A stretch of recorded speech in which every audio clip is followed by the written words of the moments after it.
నమస్తే, welcome to for the people. నేను స్వప్న. తెలంగాణలో ఫుడ్ పాయిజన్ ఘటనలు సంచలనంగా మారాయి. రాష్ట్ర వ్యాప్తంగా ఎక్కడో చోట తరచూ ఈ ఘటనలు జరుగుతూనే ఉన్నాయి. కొన్ని ఫుడ్ పాయిజన్ ఘటనలో విద్యార్థులు ప్రాణాలు కూడా కోల్పోయారు. తాజాగా నారాయణపేట జిల్లా మాగునూరు జడ్పీ హైస్కూల్లో ఫుడ్ పాయిజన్ ఘటనపై హైకోర్టు ఆగ్రహణ వ్యక్తం చేసింది. ఒకే స్కూల్లో 3 సార్లు వారం రోజుల వ్యవధిలో ఫుడ్ పాయిజన్ జరుగుతుంటే అధికారులు నిద్రపోతున్నారా అంటూ ఫైర్ అయింది. స్కూల్లో ఫుడ్ పాయిజన్ తీవ్రమైన అంశాన్ని వ్యాఖ్యానించింది. ప్రభుత్వ పాఠశాలలో మధ్యాహ్న భోజనంలో నాణ్యత పాటించడం లేదని, ప్రైవేటు స్కూల్లో ఫీజుల నియంత్రణకు కమిటీ నియమించాలనే నిబంధనను ప్రభుత్వం అమలు చేసేలా ఉత్తర్వులు ఇవ్వాలి అంటూ హైదరాబాద్కు చెందిన help the people charitable trust అధ్యక్షుడు కీర్తినీడి అఖిల్ శ్రీగురుతేజ ప్రయోజనాల వాద్యాన్ని దాఖలు చేశారు. దీనిపై బుధవారం చీఫ్ జస్టిస్ అలోక్ ఆరాధ్యే, జస్టిస్ శ్రీనివాసరావుతో కూడిన డివిజన్ బెంచ్ విచారణ చేపట్టింది. కాగా ఇలాంటి ఘటనలు ఇప్పుడేం కొత్త కాదు. హైకోర్టు స్పందించడం కూడా కొత్త కాదు. తరచూ ఇది జరుగుతూనే ఉంది. అయితే తెలంగాణలో గురుకులాల్లో కావచ్చు, హాస్టల్లో కావచ్చు, లేకపోతే ఉన్నత పాఠశాలల్లో కావచ్చు, ప్రభుత్వం తరపు నుంచి అందుతున్న మధ్యాహ్న భోజనం కావచ్చు, హాస్టల్లో ఉండే పిల్లలకు పెడుతున్న భోజనం కావచ్చు, తరచుగా ఫుడ్ పాయిజన్ జరిగి పిల్లలు అస్వస్థకు గురవుతున్న సంఘటనలు మనం చూస్తూనే ఉన్నాం. అయితే గతంలో ట్రిపుల్ సంబంధించి బాసర ట్రిపుల్ ఒక విద్యార్థి ఈ ఫుడ్ పాయిజన్ జరగడం వల్ల మృతి చెందిన సంఘటన తెలిసిందే. అది మరిచిపోక ముందే వాంకిడికి చెందిన శైలజ మళ్ళీ మృతి చెందింది. శైలజ మృతి చెంది 24 గంటల గడవకు ముందే మరొక ఘటన చోటు చేసుకుంది. అది కూడా నారాయణపేట మాగునూరులో. అంటే ఈ ఉన్నత పాఠశాలలో ఒకే వారంలో 3 సార్లు ఫుడ్ పాయిజన్ అయింది. తొలిసారి ఫుడ్ పాయిజన్ అయినప్పుడు 100 మంది అస్వస్థకు గురయ్యారు, హాస్పిటల్ పాలయ్యారు, ఏదో విధంగా వెనకొచ్చారు. రెండోసారి ఫుడ్ పాయిజన్ అయినప్పుడు 20 మంది విద్యార్థులు ఫుడ్ పాయిజన్కి గురయ్యి మళ్ళీ అస్వస్థకు గురయ్యారు. అయితే ఇది 2-3 రోజులు గడవకుందే మరొక్కసారి 40 మంది విద్యార్థులు ఫుడ్ పాయిజన్ అయ్యి హాస్పిటల్లో జాయిన్ అయ్యారు. అయితే పిల్లల ప్రాణాలకి విలువ లేదా? ఇలా జరుగుతున్నప్పుడు ఉన్నత అధికారులు ఏం చేస్తున్నారు? ప్రభుత్వం ఏం చేస్తుంది? నిర్లక్ష్యానికి గల కారణాలేంటి? కోర్టులు చెప్తేనే ఉన్నత అధికారులు పనిచేస్తారా అంటూ కోర్టు తీవ్రమైన వ్యాఖ్యలు చేసింది. అంటే పరిస్థితి ఎంత దారుణంగా ఉంది అనేది తెలుస్తుంది. ఇంకొక విషయాన్ని కూడా కోర్టు ఇక్కడ చాలా స్పష్టంగా చెప్పింది. ఎవరైతే దీనికి సంబంధించి ప్రజా ప్రయోజనాల వాద్యాన్ని దాఖలు చేశారో, ఈ విధంగా జరుగుతుంది, దీని మీద చర్యలు తీసుకోండి, వారికి రక్షణ కల్పించండి, వారి ప్రాణాలను కాపాడండి అంటూ కూడా ప్రజా ప్రయోజనాల వాద్యాన్ని దాఖలు చేసినప్పుడు ప్రభుత్వం తరపున న్యాయవాది దీనికి కౌంటర్ దాఖలు చేయడానికి వారం రోజుల వ్యవధిని అడగడం జరిగింది. అంటే అక్కడ జిల్లా ఉన్నత అధికారుల దగ్గర నుంచి ఇన్ఫర్మేషన్ తీసుకోవడానికి ఎంత సమయం పడుతుంది అంటూ కూడా కోర్టు క్వశ్చన్ చేసింది.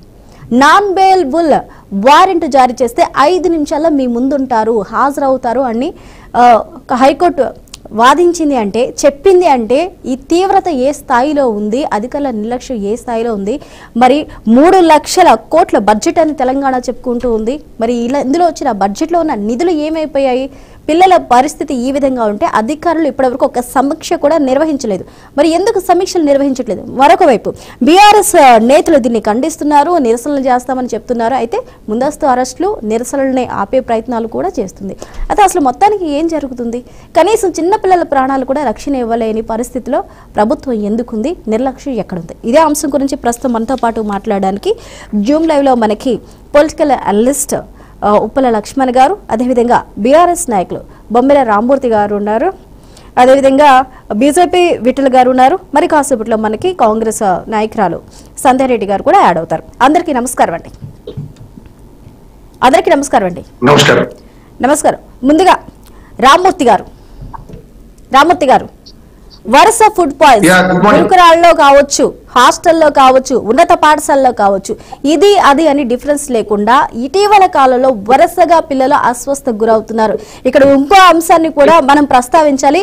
ఇది రాజకీయ కోణంలో మనం చూడట్లేదు. ఇది రాజకీయ కోణానికి చూడవలసిన అంశం కాదు. చిన్న పిల్లల అంశం, విద్యార్థుల అంశం, భావితరాల భవిష్యత్తుకి సంబంధించింది, వారు ఆరోగ్యానికి సంబంధించింది, ప్రాణాలకు సంబంధించింది. ఇందులో మనం పొలిటికల్ వ్యూని మనం చూడట్లేదు. మానవతా దృక్పథం కూడా మనం ఇక్కడ యాడ్ చేసుకోవాలి.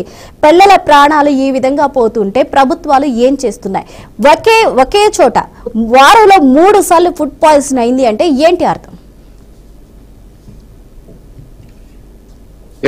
అందరికీ నమస్కారం. బీఆర్కే న్యూస్ ప్రేక్షకులకు, యాజమాన్యానికి, నాతో డిబేట్ లో పాల్గొంటున్న పెద్దలకు శుభోదయం. నిజంగా చాలా దురదృష్టకరం. నేను ఒక సోషల్ వెల్ఫేర్ విద్యార్థిగా నేను కూడా హాస్టళ్లలో ఉన్నాను. గత 30 సంవత్సరాలు మా జీవితాలు మొత్తం గురుకులాలలో ఎస్సీ హాస్టళ్లలో గడిచినాయి. కానీ ఎప్పుడు కూడా ఇంత దౌర్భాగ్యమైన పరిస్థితిని నేనైతే చూడలేదు. ఒక విద్యార్థి నాయకుడిగా ఆ రోజు మొట్టమొదటి హైదరాబాదు స్టూడెంట్ వింగ్ నాయకుడిగా ప్రతి గురుకులాలలో ప్రతి హాస్టళ్లలో నాణ్యమైన ఫుడ్ ని ఇచ్చేటట్టు మేము పోరాటాలు చేసినాం.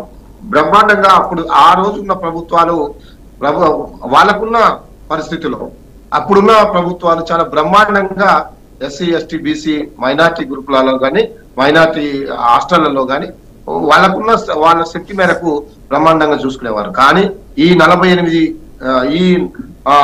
11 నెలల్లోనే దాదాపు 48 మంది విద్యార్థులు ఈ ఫుడ్ పాయిజన్ వల్ల కానీ లేదా వివిధ కారణాల వల్ల కానీ గురుకులాలలో ముఖ్యంగా ఎస్సీ ఎస్టీ బీసీ గురుకులాల్లో చనిపోయిందంటే ప్రభుత్వం ఎంత అసమర్థత ఉందో, ప్రభుత్వం ఎంత చేతగాడితనంగా వీళ్ళని చూస్తున్నదో ఇప్పుడు అర్థమవుతుంది. కాబట్టి ఇప్పటికైనా ప్రభుత్వం ఏదో రాజకీయాల కోసం కాకుండా, రాజకీయ మాటలు కాకుండా వీళ్ళు జీవితాలను కోల్పోతున్నారండి.